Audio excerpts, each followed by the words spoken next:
La fragilitat neix com a excusa o com a conseqüència de disposar de la unitat docent multidisciplinar. Llavors, això normalment cada setmana fem una sessió clínica, sessió al voltant de la fragilitat.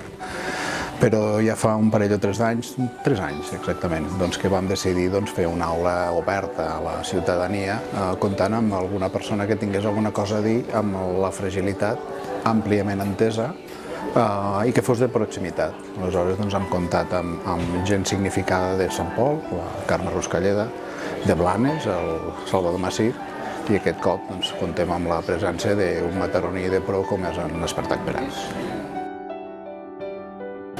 Vinc a parlar de la vida. Parlar de la mort també és parlar de la vida, sobretot els que quedem, no? Conviure amb l'absència, això per mi és el més important i ens n'ensenyen molt poc.